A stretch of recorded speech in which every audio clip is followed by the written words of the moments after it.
Hey everybody, what's up? It's your friend James Shaw. Trust you're doing okay. We are doing what we do, which is talk to elite people doing elite things. We're going to do that today. But we have two guests today, which I'm excited about. And we're talking about something that I think is going to resonate with a bunch of people.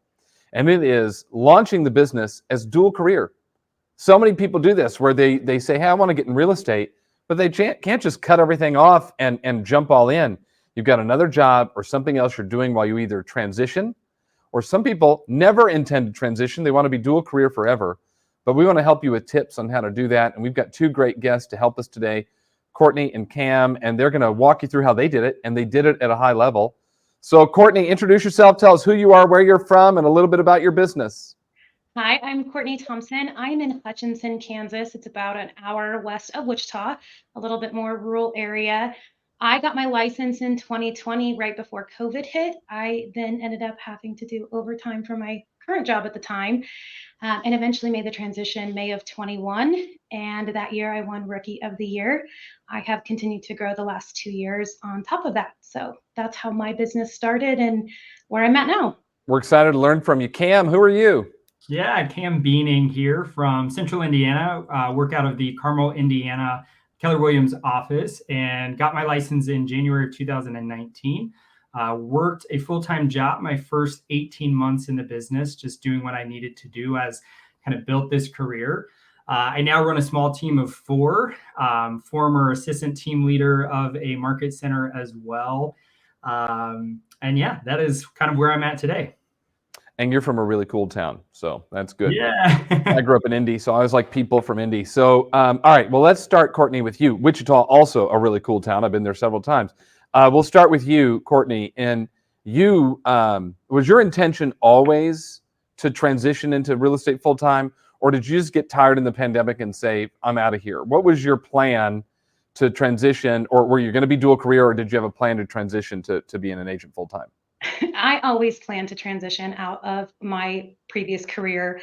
I don't tend to do things lightly, and that was what made dual career very difficult for me. I want to give everything. So when I decided to get my license, I took about 6 months to make that decision. Lots of hard conversations with my spouse, with my family. It was a total career shift. So when I decided to do it, I actually made a plan to leave sooner. As I got licensed in March, I was making those plans ahead of time, and then COVID hit. It actually kind of delayed my transition from 8 months to about 14 months. And my intention was always to go full time into this as a career, because I knew it would burn me out to try to do both at the level I wanted to do it at. Yet you did both for almost a year and a half.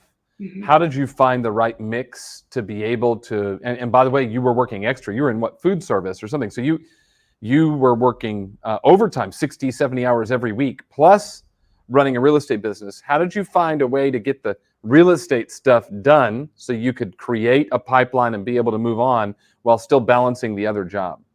Yeah, I worked in food manufacturing and we were labeled as essential. We did pharmaceutical stuff. I worked in the scheduling, so I was really essential.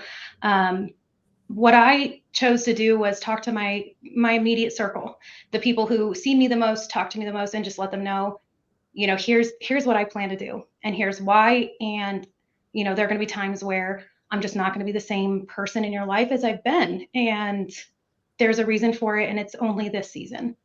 And I would take showings over my lunch break. I would take showings until late at night, probably 8 o'clock at night. I did every open house I could because I always had Sundays off. So open houses on Sundays were every weekend. I would get off work on Saturdays on mandatory overtime and go do door knocking. I had a great mentor who included me into a lot of this, helped me find how time to practice my script, even if that was late phone calls, or we did a lot of accountability late after work Mondays, typically we did, or Sunday nights, where we talk about how I would get my calls in, when I'd get my calls in, how we would manage that week to get the most people into my database. Was that hard? That sounds like that would be a lot. How did you manage all of that without going nuts? Well, I had a 6 month mark where I knew I wanted to take a trip. And so December of 2020, I took a trip, which honestly wasn't the best time, but I did get to get away. Mm-hmm. And then I had another trip marked in October, which was a much larger trip. And those were kind of how I pushed through working insane hours and just kind of not getting a lot of rest, working when I'd rather be sitting at home with my spouse. You know, I'd missed a lot of birthday parties, a lot of family gatherings, but I knew it wasn't forever. And I think that's what kept me going is, okay, this is until I can get to this point, transition into my full time. And if I'm doing that well, then I get to take the bigger trip that I really wanted to go on. So you knew it was temporary. You're going to go extreme for a period of time, and yet it wouldn't be that way forever. And yet you had to do that in order to make the transition. That's good stuff. Cam, tell us about you. Tell us a little bit about, you know, what your intentions were. Were you planning to be dual career? Did you always have a plan to transition? And if so, how did you do it? Yeah, such a great question. Honestly, my journey into real estate was kind of unique. When people ask me how I got into the business, you know, I didn't have some crazy passion, love for real estate, and was something that I always wanted to do. I didn't have friends or family members in it. It was honestly just something that I was interested in. My background is in music theater. It's what I studied in college. And after school, moved down to Florida to be a performer for Disney. And moved back to Indiana once I realized the starving artist lifestyle just wasn't for me, and got a big boy job, if you will, working in health insurance. And was about 6 months into that job, was sitting at a cubicle and had 4 or 5 coworkers around me, and kind of just had this realization one day that I was absolutely miserable in what I was doing. I came from this background, this lifestyle of performing and being creative and getting to share my story, my love for what I do with other people. And now every day for 40 hours a week, I sit at a desk on a computer and basically get to talk to nobody. And I knew something needed to change. And so I went through this kind of period of trying to figure out what was going to be next for me. And real estate was just something I was going to give a shot. And what I didn't know was how much real estate was going to change my life. And I was 24 when I got into real estate, and fortunately had some good success kind of early on, and realized that all the things that I loved about my life in performing and being creative and getting to share what I love to do and helping other people dream, all was being found again in this world of real estate. And pretty quickly, I knew that this was what I wanted to do for the rest of my life. That being said, I was working a full-time job, 40 hours a week, and needed to do so in order to make ends meet, like many people. I only sold 9 houses my first year, which, funny enough, I made more money in real estate than I did in that full-time job. And that was kind of the realizations for me of like, okay, I'm selling less than 1 house a month and, you know, spending, I don't know, 20, 30 hours a week on this. What would it look like for me to go full time? And my second year, I ended up selling 38 houses. So a little bit of a jump from the 9 that I sold before. And I was like Courtney, out every single evening showing homes. Every weekend, I was doing 2 to 3 open houses. I was doing everything I could to put my name out there and help people recognize me as somebody that they wanted to trust through this incredibly, you know, life-changing process. And ultimately, you know, we ended up buying our second house in August of 2020. The only reason I stayed in my job as long as I did, I stuck it out for a few months longer than I really needed to, was just to have that W-2 income. But the second we closed on our house, I think 2 weeks later, I finished that job and have never looked back since. That's great. Courtney, you did something similar. You were getting a bonus and you waited until the bonus came in. Isn't that right? Yeah, so our bonus, I was non-exempt, so I got overtime, and our bonus was based off of our income. And after working for 60, 70 hours for 6 months, I was not gonna not take the bonus before I left. Right. And you put in your 2 weeks the day after they paid you the bonus. Isn't that right? Yeah. Yes. Yeah. I think that one thing to look at it for the dual career agents who say, hey, someday I want to transition, look at your job as fundraising. That was one way to look at it. Just go, this job is fundraising to get me under my feet so that I can get it going. But then the transition will happen, like Cam said, where you're going to look up and go, I'm making almost as much, just as much or more than what I'm making in the full job, in the job. I don't need this fundraising anymore. I'm done doing fundraising. I can back off from that. And it's that aha of, look, when I go from, I'm doing 25 or 30 hours a week now, man, if I go 40 or maybe you want to go 50 or whatever, it's right for you. If I go just a little bit more, your opportunity like more than doubles. And I know, Cam, you became a 30 under 30 because of what you did and the work that went into place there. So what advice would you give to the person that's scared? And Cam, we'll start with you and go to Courtney, but what advice would you give to the person that's scared to go ahead and pull back from that security blanket of the job and go all in on this? Cam, you first, then Courtney. Yeah. Honestly, I get asked this question a lot, like how I did it and why I chose to stay in the job as long as I did. And what I always tell people is like, number one, you have to do what you have to do financially for it to make sense. I'm not going to tell somebody who is struggling to make ends meet as it is to go and quit their job tomorrow. Like you said, my 40-hour week job honestly was fundraising for the team that I was building. That income that I was making, in that 40-hour week job was being put aside so that I could hire a full-time admin come January of my third year. So I really was like being intentional about it. That being said, if you look at the production that I did from January to August of 2020, and I left my job in August of 2020 versus the production that I did from August to December, I did more business from August to December than I did all of January through August. And I think the reasoning behind that is because here I was taking 40 hours a week minimum. A lot of times I would work overtime as well just to help them out as things were crazy through the holidays or whatnot. But here I was able to take 40 hours a week. That was taking my time, my energy, my mental and physical capacity, and now dedicate that 40 hours into something that I loved and was super, super passionate about, which was real estate. And my business exploded because of it. And I think that's why I was able to end that second year kind of at the numbers that I did, because all of a sudden I have so much more time to dedicate to something that I actually enjoy versus a job that was sucking the life out of me and was a struggle to wake up and want to sit down and do every day. Yeah, that's good. Courtney, what about you? The biggest thing for me was I sat down with my spouse, because if anybody knows your personal books, it's your spouse, right? Like they know what you're spending, they know what you're earning. And he's very cautious. I'm more of the risk taker in a lot of ways, and was just honest. Like I can't keep in the position I'm in, and I want to move out of this. So what does that need to look like for us to be comfortable, for me to cut that cord out, because that's what it is.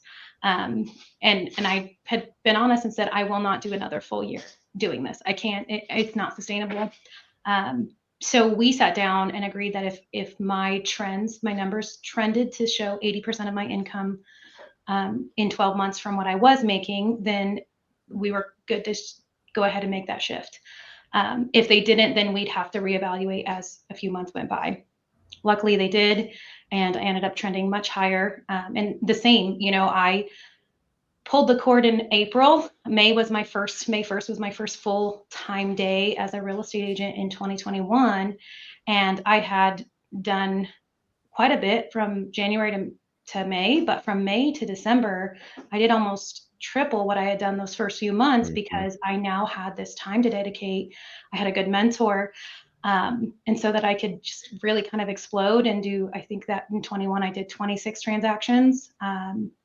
And the second thing would be to learn. Honestly, every co-oping agent, every client, every person I talked to at our at Hometown Partners here in Wichita, it was a learning opportunity for me, because I was new. And if I had an opportunity for somebody who's been doing it for a long time that I was working with to teach me something, I let my ego go to say, you know what, that's something I never even thought I would have to think about, let alone process through. So that was a big eye opener. And there are some amazing agents in Wichita, Kansas, some amazing KW people there, like elite level people that you can learn from, which is really cool. Same in Indy. There's some great people there too. You're both married, and I imagine you had to walk through a lot of this. Courtney, you talked a little bit about walking through this, as far as a marriage goes and just making this decision as a family. But you want to go a little deeper on that and share what that conversation looks like? So it's probably started a year before I decided to even get my license. I had been passed up for numerous positions in a corporate position that I was in. And it was kind of a long haul job. You stay there for 30, 40 years and you might end up where you wanted to go. I'm impatient. And so in 2019, our life kind of changed in a lot of different ways. And I sat my husband down and I was like, I am so unhappy. I don't get fulfilled by my job. I am waiting for the clock to run out every day. I am trying to fulfill myself in other, avenues in my life, which is great. And I encourage that. But I knew that 5 years down the line, I wouldn't be able to walk into that building anymore. It just wasn't going to happen. And so we had started discussing and thinking of things. And we actually had already bought 2 properties. We had an income producing property and our personal property already at that point. And so I said, I really enjoyed the process of it. Obviously designing an income property is fun, but I enjoyed the process and kind of the strategic thinking. It's up my alley from my history. I would really like to change careers. I had been where I was at for 8 years. I was already 30 years old.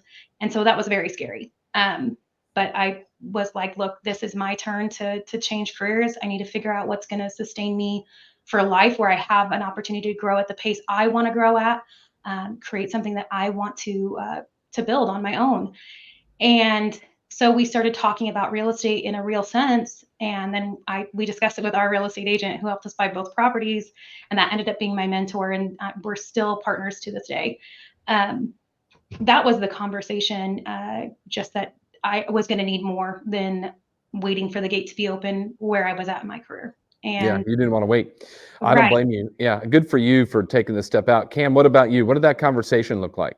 Yeah, so my husband actually, as I was kind of in my journey of getting into real estate, had a career change as well. So he decided to go back to school to be a teacher.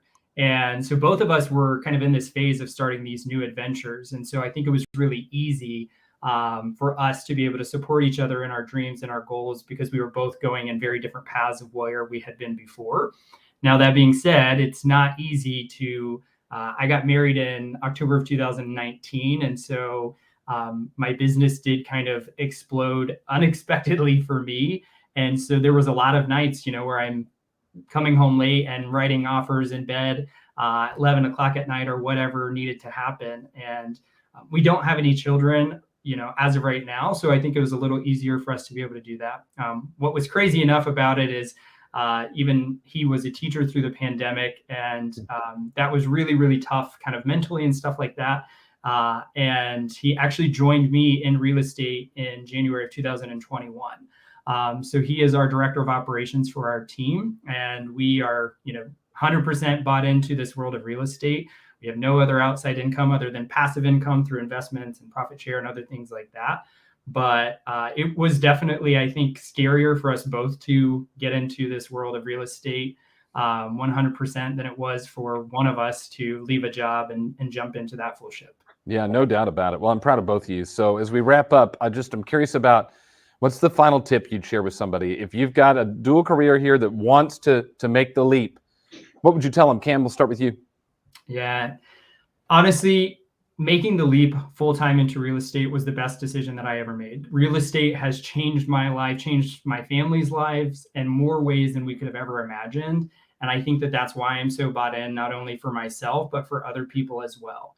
And when I hear people, it honestly breaks my heart hearing so many agents in our office, in our industry, going back and getting part-time jobs, full-time jobs, because I've seen the passion that they have. And the reality is you get into this business for a reason, and nobody wants to feel like they've let somebody else down by having to go back and get another part-time job or full-time job. In order to survive through this market, I think you have to be willing to do things that other people are not. And just like, Courtney and I have talked about today, it took sacrifices within our own personal lives, family, for a couple of years until things started really picking up. And you have to be willing to do what no other agent is doing. And that may mean doing 2 to 3 open houses on a weekend and door knocking in between lunches and showing houses, whatever it takes. If you want to survive in this industry, I think that's what it's gonna boil down to. But it's temporary. That's the part when I drive home is that that's not what you're doing now. You've got more rhythm now because you got the time back, but you wanted to make the transition and you had to make it work.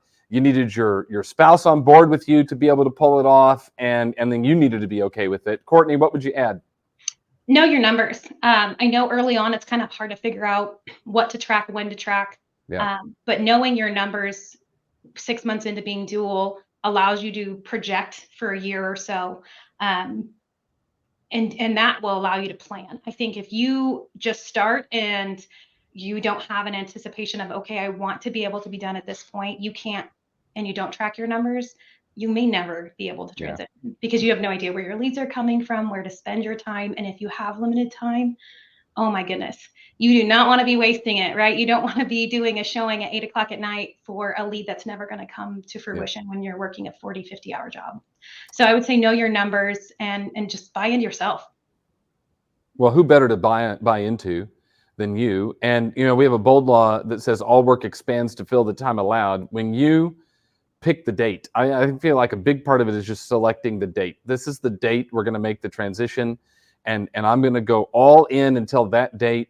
It's temporary. It's going to stink for a while. It's not going to be a lot of fun. I'm going to miss some stuff. But it's so that I can pursue this dream and build this life by design, then good things happen. Well, Cam and Courtney, I'm proud of both of you. Thanks so much for adding value to our group today. I appreciate it. Congratulations on your success. Thanks for having so us. much. Yes, thank you.